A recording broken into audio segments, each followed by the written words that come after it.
따라하는 거를 별로 안 좋아해서 잘 안 하는데 저 한번 했으면 좋겠습니다. 보라 하나님의 능력을, 보라 하나님의 능력을. 출애굽기의 말씀을 통해서 하나님의 능력을 볼 수 있는 기회가 되기를 원합니다. 모세는 태어나면 반드시 죽어야 될 운명을 가지고 있었습니다. 반드시 죽어야 합니다. 그가 살아남을 수 있는 확률은 1%도 되지 않습니다. 왜냐하면 애굽의 왕 바로가 남자아이가 태어나면 다 죽여라, 저 나일강에 빠뜨려 죽이라고 명령했기 때문입니다. 왕의 명령이라고 하는 것은 그 누구도 어길 수 없습니다. 지금도 우리나라의 대통령이 한마디 하면 저 밑에서는 난리가 나거든요. 그런데 이 당시에 애굽의 왕이 한번 명령을 내리면 모든 백성은 그 말에 복종해야 합니다.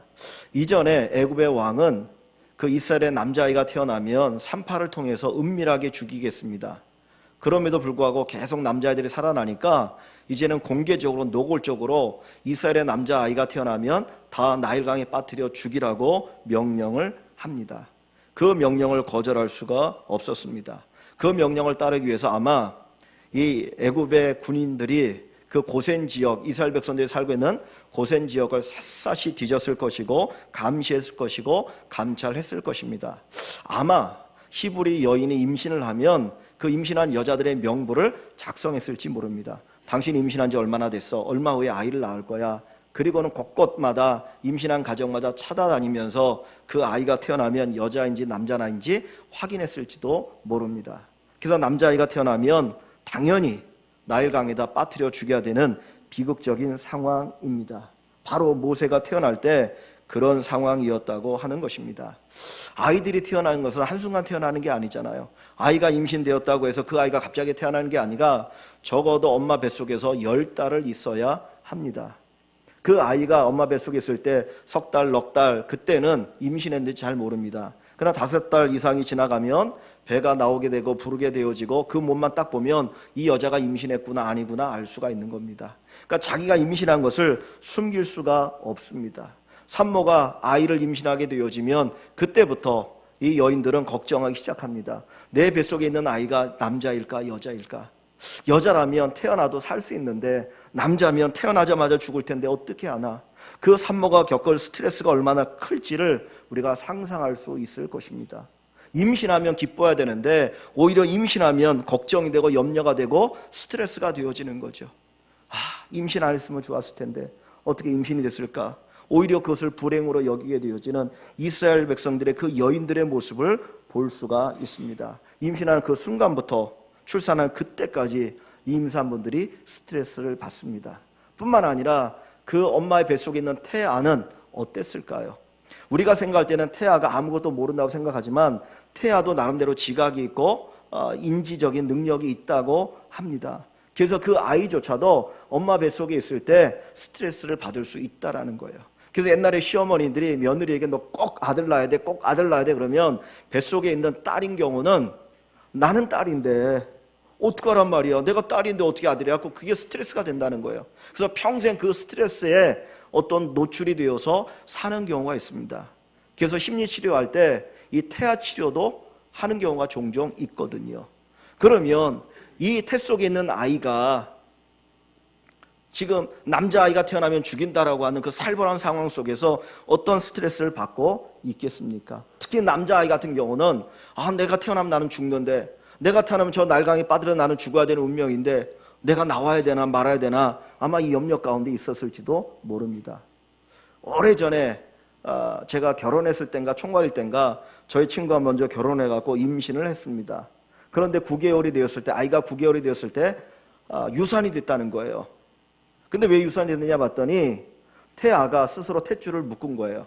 탯줄에 묶여갖고 아이가 죽었는데 아이가 스트레스를 받으면 스스로 탯줄을 묶어서 죽는 경우도 있다고 합니다. 아마 이스라엘의 여인들이 임신을 했을 때 그 아이들 가운데 종종 스스로 목숨을 끊는 아이가 있었을지도 모르겠습니다. 이런 상황에서 나오는 그 아이들이 정상적인 아이가 나올 수 있을까? 나오면 반드시 죽어야 됩니다. 다행히 여자면 그나마 목숨을 건지고 살아갈 수 있지만 이 당시에 모든 산모는 스트레스를 받고 그 아이들은 사느냐 죽느냐고 하는 그 위기 가운데 태어나게 되는 것을 볼 수가 있습니다. 그런데 이런 상황 속에서도 하나님은 모세를 살리십니다. 남자아이가 태어나면 반드시 죽어야 되는데 하나님은 그런 상황 속에서도 남자아이로 태어나는 이 모세를 하나님은 살리시는 것을 볼 수가 있습니다. 요게벳이라고 하는 한 여인이 있었습니다. 그 동족 레위인에게 장가들어서 셋째 아이를 갖게 되었습니다. 위에는 미리암이라고 하는 누나가 있었고 그 위에는 3살 터울의 형 아론이 있었고 이제 3년이 지나서 한 아기가 임신되어서 태어나야 하는 상황이 되어집니다. 임신의 소식을 들었을 때 이 요게벳은 어떤 마음이었을까요? 하나님 감사합니까? 였을까요? 아니면 하나님 어떡하다 제가 임신이 되었습니까? 그런 아픔을 가지고 있었을까요? 아마 이 요게벳은 임신하고 나서 하나님 앞에 간절히 기도했을 것입니다. 하나님, 남자아이가 태어나면 다 죽는데 이왕이면 여자아이가 태어났으면 좋겠습니다. 아마 그런 기도를 드리면서 그 아이의 출산을 기다렸는지 모르겠습니다.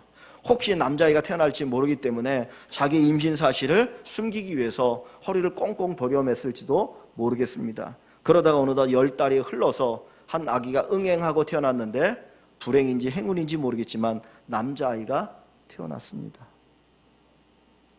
요게벳의 눈에는 한없는 눈물이 흘렀을지 모릅니다. 하나님, 내가 그렇게 여자아이가 태어났으면 좋겠다고 했는데 여자아이가 태어나면 이 아이를 안고 그래도 내가 살 수 있는데 어떻게 남자아이를 보내셔서 이 아이를 다시 저 날강에 빠뜨려 죽여야 된단 말입니까? 하나님, 어찌 이럴 수 있습니까? 라고 하나님 앞에 원망하는 그런 탄식의 기도를 드렸을지도 모르겠습니다. 그런데 아이가 태어나고 아이의 얼굴을 보는 순간 이 요게벳의 마음은 달라졌습니다. 그 아이의 얼굴이 너무나 잘생겼다는 거예요.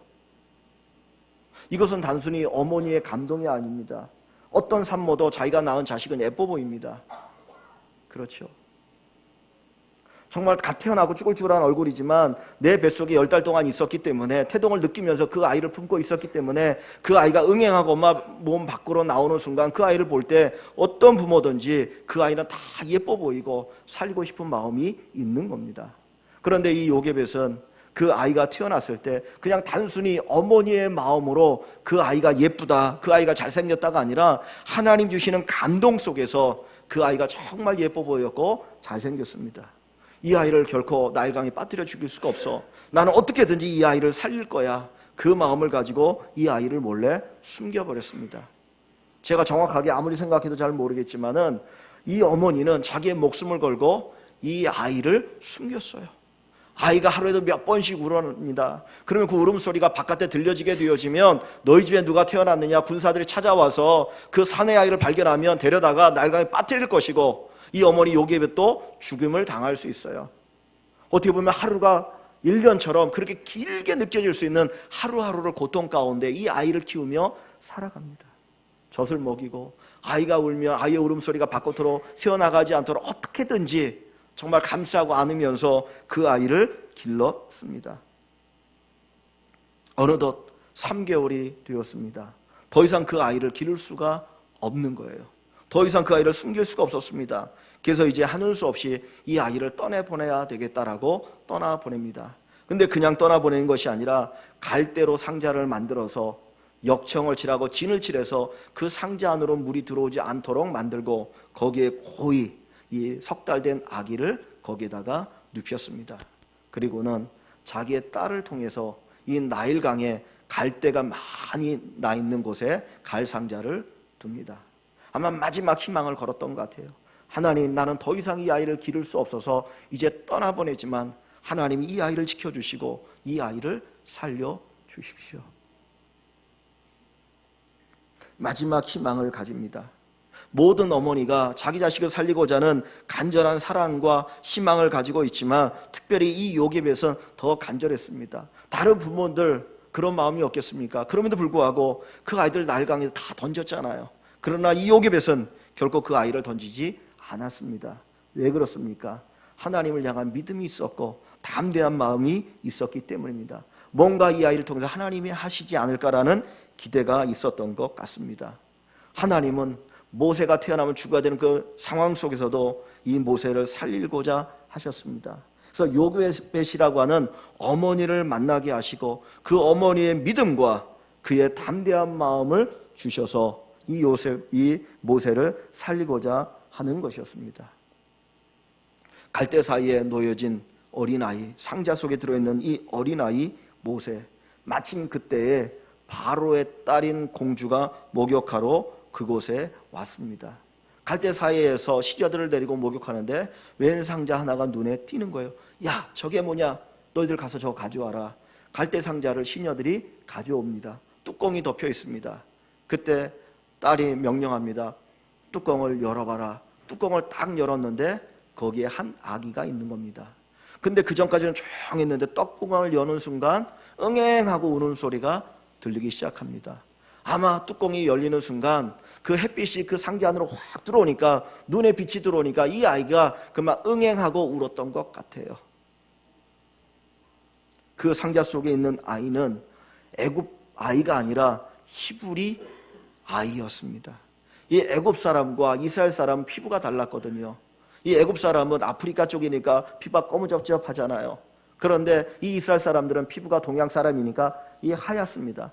한눈에 봐도 이 아이는 히브리 아이구나, 이스라엘 여인의 아이구나 하는 것을 분명히 확인할 수가 있었습니다. 그때 이 공주는 어떤 반응을 일으킬 수 있을까요? 두 가지의 반응을 일으킬 수 있을 겁니다. 자기의 아버지가 애굽의 왕입니다.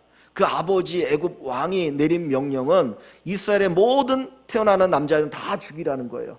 그렇다면 그 아버지의 명령을 알고 있기 때문에 이 공주의 눈에는, 아니 도대체 어떤 히브리 여인이 왕의 명령을 어기고 아이를 이렇게 살려두었단 말이냐, 이런 놈은 당장 죽여라. 그리고 그냥 그 아이를 꺼내서 그 강에다 던져 집어넣을 수도 있습니다. 그런데 이 바로의 딸 공주는 그 아이를 보는 순간 아이가 울자 불쌍히 여기는 마음이 들었어요. 아니, 어떤 엄마가 이 아이를 그렇게 살리고자 몇 달 동안 숨겨두었다가 하루 수 없이 보냈구나.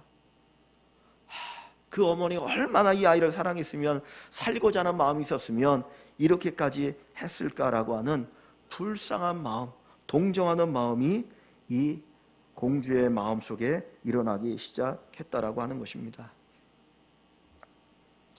동정심이 일어나는 것, 그 아이를 보고 불쌍히 여기는 마음이 생기는 것, 이것이 당연하다고 생각하십니까? 이 공주가 동정심이 많은 여자였을까요? 이 나일강은 어떤 곳입니까? 그 1장 맨 마지막 절에 보면 남자아이가 태어나면, 이스라엘 남자아이가 태어나면 나일강에 다 던져서 죽이라고 왕이 명령을 합니다. 그런데 우리가 출애굽기를 쭉 보아서 알겠지만은 이스라엘 백성들 출애굽을 할 때 장정이 몇 명입니까? 민수기 1장에 보면 장정이 60만이라 그랬어요. 장정이 60만. 모세가 80세가 되었을 때 남자 20세 이상의 장정이 60만입니다. 그러면 80까지만 살아도 매 나이 한 살 한 살마다 인구가 몇 명이에요? 10,000명이 넘어요. 그죠? 아닌가요? 10,000명이 되겠죠? 10,000명이잖아요. 한 살짜리가 10,000명씩 태어나는 거예요, 남자가. 그러면 이 모세가 태어난 이때에도 지금 남자아이가 몇 명이 태어나는 겁니까? 1년에 10,000명 이상이 태어나는 거예요. 그 태어난 아이들을 다 나일강에 빠뜨려 죽게 합니다. 그러면 나일강에서 하루에 몇 명씩 어린아이가 수장되어 죽어가고 있습니까? 만을 365로 나눠보십시오. 그럼 대략 몇 명씩 나옵니까? 30-40명이 매일같이 나일강에 빠져 죽는 거예요. 아기가 던져져서. 그럼 그 아이가 죽을 때 그냥 아이가 죽는 게 아니고 누가 눈물을 흘립니까? 엄마가 눈물을 흘리죠. 아버지들이 눈물을 흘리죠. 태어나자마자 그 아이를 나일강에다 빠뜨려 던져서 죽이게 하는데 그 엄마 아버지가 나일강에 와서 우는 소리들이 하루 종일 들린다는 겁니다. 그곳에서 바로의 딸인 이 공주가 목욕을 합니다. 여러분 같으면 목욕하고 싶겠습니까? 자기 자식을 낳자마자 그 강에다 빠뜨려 죽여서 정말 가슴에 한을 품고 눈물 흘리는 그 어머니들이 수두룩한 그곳에서 애굽 왕 바로의 딸이라고 하지만 거기에서 목욕을 하고 싶겠습니까? 그런데 이 공주는 거기서 목욕을 하는 여자였어요. 그 울음소리를 들으면서 그 어머니의 한없는 그 한 맺힌 울음소리를 들으면서도 아무 일 없는 것처럼 목욕하는 여자가 바로의 딸입니다. 그 마음에 동정심이 있겠습니까? 그 마음에 불쌍히 여기는 마음이 있겠습니까? 아마 이 바로의 딸이 이곳에 와서 목욕을 하는 이유는 이 나일강을 신성시 여겼어요. 마치 거기에 나일강에 신이 있다고 생각해서 거기에서 막 목욕을 하면 복을 받는다라고 하는 어떤 생각이 있었기 때문에 거기에 목욕을 했을 것 같아요. 나일강에다가 아이들 던져버리라고 하는 것은 그 나일강의 신에게 아이들 제물로 바쳐서 우리나라를 부강하게 해달라고 하는 어떤 기원이 담겨 있었던 것 같아요. 아이들의 생명을 강에 던져서 그 나라의 부강을 꿈꿨던 여인입니다. 그런 여인이 이 한 아이가 있다고 해서 그를 불쌍히 여겨 살려주는 것이 가능하겠습니까? 이거는 거의 확률적으로 불가능했던 일일 것입니다. 그런데 하나님은 그 공주의 마음을 움직이셨어요. 그 마음을 녹이셨어요. 아니 괘씸한, 어떻게 이런 사람이 있을 수가 있어가 아니라 얼마나 자기의 딸을, 자기 아들을 살리고 싶으면 이렇게까지 했을까? 동정심을 발동하도록 하나님이 하시는 겁니다. 그래서 미리암, 그 모세의 누이인 미리암으로 하여금 그 바로의 딸 공주를 만나서 유모를 소개하게 하고, 그리고 어머니 요게벳이 이제 그 모세를 데려다가 양육할 수 있는 그런 기회가 되어지고 애굽의 왕자가 되어지죠. 근데 놀라운 것은 가만히 생각해보니까 그거예요. 여러분 생각해 보십시오. 모든 애굽의 왕자들은 다 어느 나라 사람이에요? 애굽 사람이에요. 애굽의 핏줄을 가지고 태어났어요. 근데 이 모세만은 어느 나라 사람이죠? 히브리 사람이에요. 그런데 그 이 공주가 능력이 없거나 정말 아주 강한 여자가 아니라면 모세는 그 애굽의 궁에 들어가도 얼마 못 살고 쫓겨날 수밖에 없었을 거예요. 그런데 하나님이 40년간 애굽의 그 왕궁에서 왕자로 살도록 하시기 위해서 어떻게 보면 철의 여인 같은 이 여자를 모세에게 붙여주신 거예요. 단순히 목숨만 구한 것이 아니라 그가 40년 동안 애굽의 궁에서 모든 학문과 모든 것들을 배울 수 있는 그런 기회를 주시기 위해서 하나님께서 이 공주를 만나게 하셨다라는 거죠. 죽어야 될 모세, 죽어야 될 운명을 가지고 태어난 모세, 살 수 있는 확률은 단 1%도 되지 않는 그 모세를 하나님은 살리십니다. 우리의 눈으로 보면 불가능합니다. 반드시 죽어야 됩니다. 그러나 하나님은 그 모세를 살리셨습니다. 하나님은 살리시는 능력이 있으신 분입니다. 우리가 믿는 하나님은 살리는 능력이 있어요. 인간적으로 확률이 아무것도 없어도 100% 불가능해 보이는 그 상황 속에서도 하나님은 살리시고 하나님이 역사하십니다. 왜 우리가 기도합니까? 하나님의 그 능력이 있기 때문입니다. 우리가 출애굽기를 공부하면서 설교를 들으면서 배워야 될 게 뭡니까? 보라, 하나님의 능력을. 봐라, 하나님의 능력을. 왜 우리가 기도합니까? 하나님의 능력이 있기 때문입니다. 우리는 할 수 없지만 하나님은 하실 수 있기 때문에 우리가 기도하는 것입니다. 인간의 눈으로 보면 불가능해요. 포기해야 돼요. 자포자기해야 돼요. 죽어야 돼요. 그러나 하나님은 살리셔요. 그게 바로 우리가 믿는 하나님이십니다.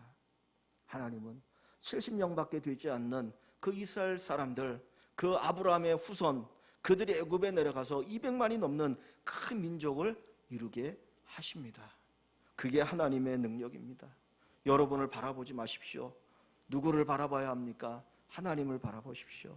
하나님을 바라보시길 원합니다. 나를 바라보면 낙심하고 절망하고 정말 좌절할 것밖에 없어요. 나는 이런 존재야. 나는 이것밖에 안 되는 존재야. 내가 뭘 할 수 있겠어? 그러나 우리는 눈을 들어 하나님을 바라보는 겁니다. 하나님에게 능력이 있습니다. 하나님은 살리시는 분입니다. 정말 망할 수밖에 없는 가정이었고 무너질 수밖에 없는 나의 삶이었지만 하나님은 우리를 일으키시고 우리를 살려주시고 우리를 위한 놀라운 일을 이루어 주실 줄 믿습니다. 왜 하나님이 모세를 살리시나요? 이스라엘의 모든 남자아이들이 태어나면 다 죽는데 왜 모세를 살리시나요? 10,000명이 넘는 아이들이 다 죽어가는데 그 중에 하나 모세가 사는 것이 무슨 의미가 있겠습니까? 모세의 관점에서 보면 기적이에요. 그죠? 내가 죽어야 되는데 살았으니까 기적이에요. 그러나 이스라엘의 그 10,000명의 아이들의 눈에 보면 모세 하나 사는 거, 그거 어떻게 보면 이기적인지 몰라요. 왜 우리는 죽는데 너만 살아? 왜 우리는 다 죽는데 너만 살아? 이스라엘 어머니들의 관점에 보면 우리 아이들은 다 죽어야 되는데 왜 모세는 살아야 돼? 너무 이기적이 아니야?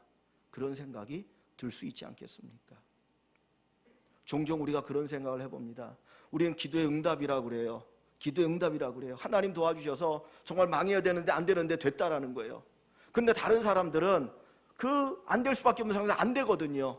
대부분 다 그러면 그 사람들이 바라볼 때 우리를 어떤 눈으로 바라볼 수 있을까? 나는 기적이 하나님의 축복이지만 그걸 구한다고 한다면 세상 사람들은 우리를 바라볼 때 너무 이기적이 아니냐, 자기만 잘 먹고 잘 살려고 하는 거 아니냐, 그런 생각하지 않습니까? 사실 저도 그런 기도하잖아요. 하나님, 국가적으로 경제적으로 불황이라고 하는데 그래도 우리 성도들 하나님 사업을 축복해 주시고 직장을 축복해 주시고 그래서 좀 잘 살게 해 주십시오. 너무 이기적인 기도 아닌가요? 여러분, 제가 기도할 때 여러분은 좋아하시고 기뻐하시겠지만 다른 사람 보면 너무 이기적이라는 거야. 아니, 고난 당할 때 같이 고난 당해야지. 어려울 때 같이 어려워야지. 어떻게 예수 믿는 사람 자기들만 잘 먹고 잘 살겠다고 저런 기도를 할 수 있어? 기도하려면 적어도 하나님 함께 어려움 당하게 하시고 그 어려움 속에 다른 사람들에게 용기를 주시고 이런 기도를 해야지. 어떻게 자기만 잘 먹고 잘 살겠다 이런 기도를 할 수가 있어? 세상 사람들 눈으로 보면 너무 이기적인 거예요. 목사인 저의 기도가 너무 이기적일 수 있다는 거예요. 왜 하나님이 모세를 살리십니까? 모세 하나 사는 게 뭐가 그렇게 중요하다고? 다 죽어가는데 모세 살아 도대체 뭐 하겠다는 거예요? 엄마는 기쁘겠죠. 아빠는 기쁘겠죠. 그러나 다른 사람들 그 모세를 볼 때마다 얼마나 가슴이 아픕니까? 우리 아이는 죽었는데 당신 아이만 살아서 그래 행복하겠다. 그래 너 잘났다. 그렇게 되는 거 아니겠습니까? 왜 하나님 모세를 살리십니까? 이유는 딱 한 가지예요. 모세를 쓰시기 위해서. 모세를 쓰시기 위해서. 모세를 쓰시기 위해서 하나님 모세를 살리시는 거예요. 그 부모가 다른 사람보다 뛰어나서? 아니요. 오직 한 가지. 모세를 살려서 모세를 쓰시기 위해서 하나님이 그를 살리시는 겁니다. 하나님 왜 우리에게 복을 주셔요? 우리가 왜 하나님께 복을 구합니까? 망할 수밖에 없는 우리들을 왜 하나님 살리셨습니까? 저 영원한 지옥으로 가야 되는 우리들을 왜 구원해 주셨습니까? 왜 하나님께서 우리에게 이 좋은 기회를 주셨습니까? 단 한 가지. 살리기 위해서. 하나님 쓰시기 위해서. 그것을 위해서 하나님이 살리셨다라는 사실입니다. 하나님이 우리를 살려주십니다. 죽어야 되는데 우리의 건강에 복을 주셔서 회복이 되어져요. 망할 수밖에 없는 사업이었는데 하나님 은혜를 주셔서 우리의 사업이 번창하고 회복되어지게 하셔요. 가정의 역사를 보면 그렇게 나도 살아야 되는데 하나님이 그것을 끊으시고 정말 복된 가정을 만들게 하셔요. 왜 그렇게 하셔요? 너만 잘 먹고 잘 살아라. 다른 사람 울지만 너는 잘 먹고 잘 살아라. 그것 때문에 우리에게 하나님 복을 주셨습니까? 아니요. 우리를 쓰시기 위함입니다. 하나님 우리를 쓰시기 위해서 우리에게 복을 주신 것이지 단순히 나 혼자 잘 먹고 잘 살게 하기 위해서 우리에게 복을 주신 것이 아니라는 사실입니다. 하나님의 축복은 우리의 사명입니다. 하나님의 축복은 우리의 사명입니다. 하나님 모세 하나를 살려 도대체 뭘 하려고 하십니까? 모세 하나를 살려서 200만을 살리려는 거예요. 그 모세 하나 살려서 이스라엘에 죽어야 되는 200만을 살리는데 하나님의 뜻이 있었습니다. 엄마도 몰랐어요. 모세도 몰랐어요. 다른 사람도 몰랐어요. 그러나 하나님은 계획이 있었어요. 모세 하나 살려서 내가 이 이스라엘의 애굽에서 신음하는 200만을 살리겠다. 지금은 죽어갈지 모르지만 나중에는 죽어가지 않아 태어나도 죽어가지 않는 그 아이들이 되어지도록 내가 이스라엘을 구원하겠다. 그 일을 위해서 하나님은 모세를 살리시는 겁니다. 하나님이 왜 우리를 살리셨나요? 왜 우리에게 복을 주셨나요? 단순히 나 하나 잘 먹고 잘 사는 데 목적이 있는 게 아니라는 거죠. 모세의 목숨은 자기의 것이 아닙니다. 누구의 것이에요? 하나님의 것이에요. 이미 죽었던 생명이잖아요. 근데 하나님이 살리셨어요. 모세의 생명은 자기의 것이 아니에요. 이스라엘의 것이에요. 이스라엘 200만을 살리도록 하나님 모세를 살리신 것입니다. 죽어야 할 존재의 모세를 살리신 그 하나님, 너를 통해서 내가 200만을 살리겠다. 내가 너를 통해서 이스라엘을 살리겠다. 그것이 바로 하나님의 원대한 계획이셨고, 그 계획을 위해서, 그 목적을 위해서 모세 하나를 살리시는 겁니다. 하나님께서 왜 우리에게 복을 주시나요? 하나님 왜 우리를 살리십니까? 왜 우리에게 그렇게 은혜를 주십니까? 저는 이 예배당을 볼 때마다 감사하고,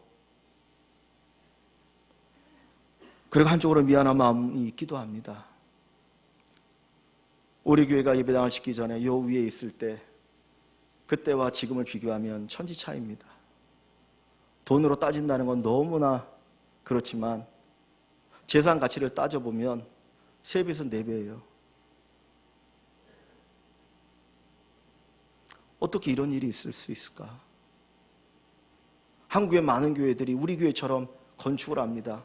재개발 때문에 건축하기도 합니다. 그런데 부도가 나서 문을 닫는 교회들도 있고 빚에 허덕이는 교회들도 수두룩합니다.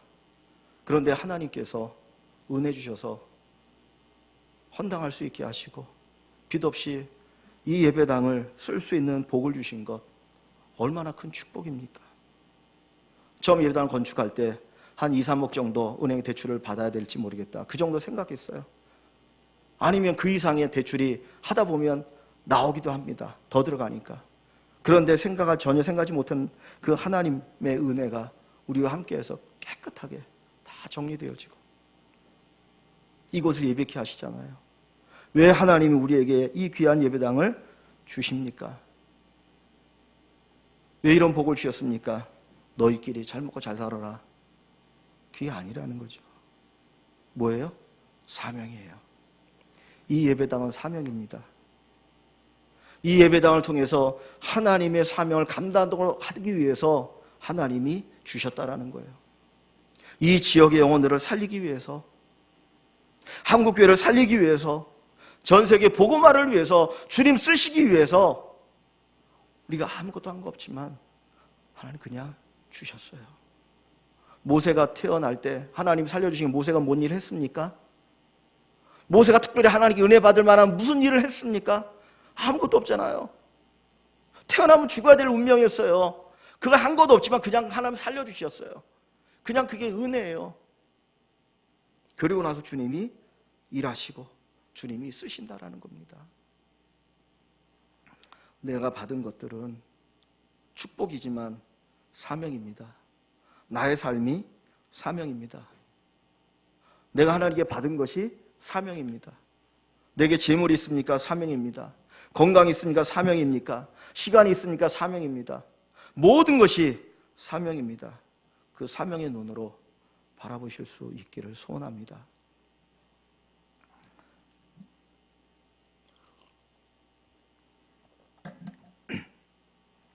제가 지난 주일 오후에 다른 교회 헌신 예배 가서 설교를 하면서 마지막에 우리 구집사님 얘기를 했습니다.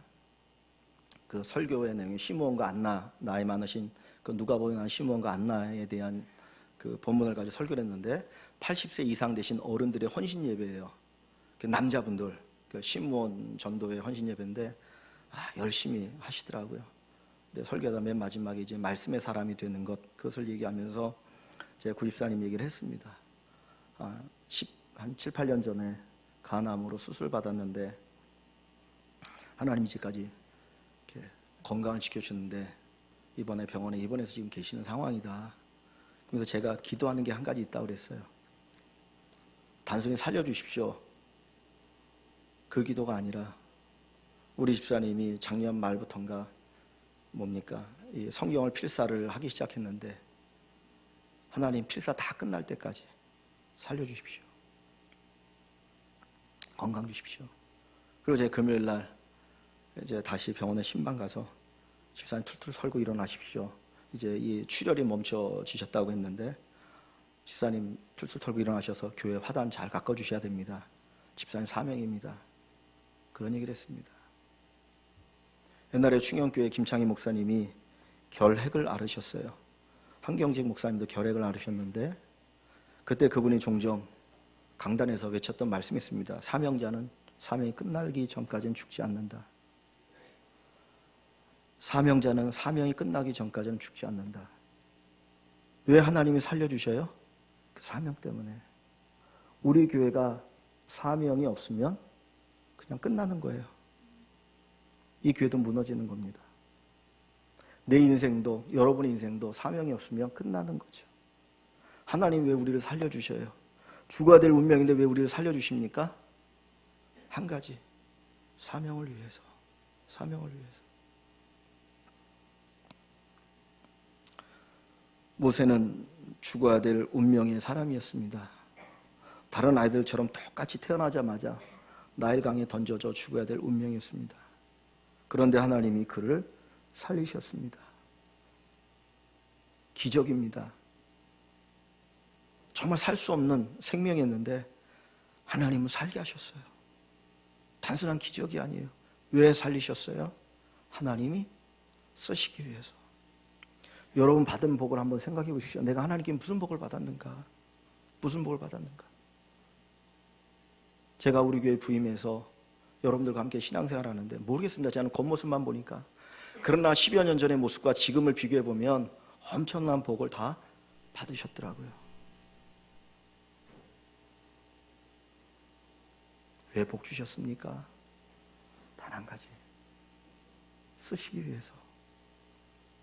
우리 교회가 여러분들이 하나님 앞에 귀하게 쓰임받는, 그래서 하나님이 계속해서 여러분들의 복을 주시고 세상을 향한 축복의 통로가 되시는 귀한 은혜가 있기를 주의 이름으로 간절히 축원합니다.